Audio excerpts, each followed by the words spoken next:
We're getting set for the very first race of the weekend, and Peter Hackett, it turned out to be quite an interesting qualifying session. Yeah, Alan Simonson ran away with qualifying, but the session was shortened because of a few interruptions. Fontes found the wall, and Darcy Russell actually had a rear wheel come off the Viper. Yeah, it was a tough outing for him, but it's made it a very, very interesting grid indeed. You can guarantee that this is going to be one of those races where they're going to be pushing very hard. Championship points-wise, Alan Simonson out in front of Craig Baird, John Caius, Ross Lilly, Peter Lucas, Ash Samadi in sixth spot, Nick Kennedy and Gasiris rounding out the top 8. That's championship points-wise at the end of the previous round. But this is the way the grid looks. Alan Simonson on pole, Darcy Russell alongside him. Great to see him back in a race car out here at the circuit. Scott Bargwanna returning to the series, Mark Eddy there. There's John Caius out of 9th spot, way back.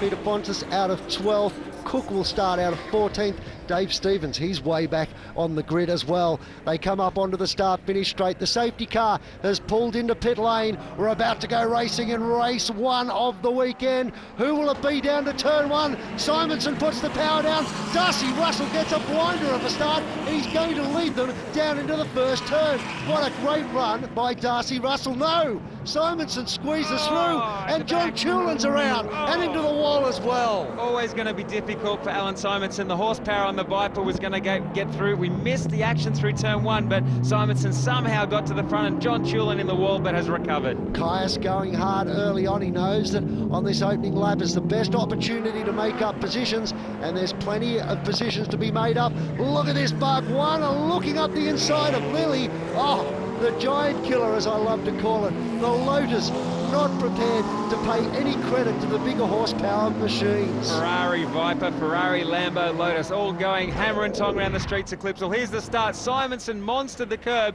Eddie's gone sideways. Chulin's actually lost it on the rebound off the shocks on that big curb on the inside, and the ABS just stops him hitting the wall. Yeah, did it all on his own. Race continues on, down through turn 9.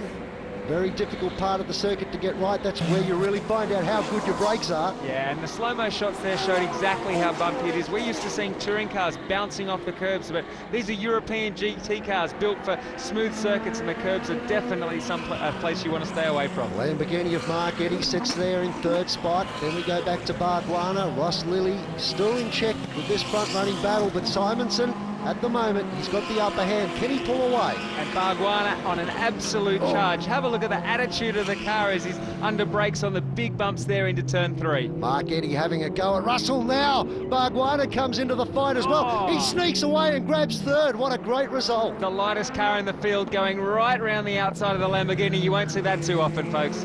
The urban arrangement Lotus has got plenty of get up and go to. Don't count it down just because it's a small machine in stature. It's prepared to mix it up with these front-running guys. This is where we'll see the difference once they get to the main straights. The horsepower on the Lotus not quite as good as it is under brakes, but that's what GT racing's all about. Different cars suited to different circuits, and what a great race these guys are putting on at the front. As Darcy goes inside, a little defensive, and Scott looks around the outside once again. Well, he said, I've done it before, why not try it again? But once again, Darcy pretty good under brakes, and Hector Lester starting to work his way into this battle as well.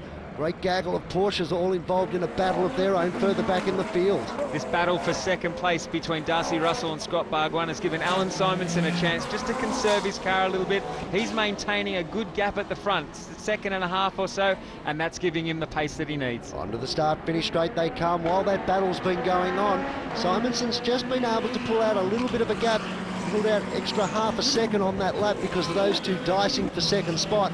And as long as they keep going, it's going to fall into Simonson's hands. But look at Darcy Russell, he's pretty quick in a straight line. Yeah, very aggressive across the curbs that time, Alan Simonson, but you saw the second part of that corner, he actually stayed off the curbs to ensure he had a good run out of the corner, and that's because of the spring rates in these cars. As I mentioned before, they do pitch around on this circuit. I was just about to say John Chulin was fighting back well after that first corner indiscretion.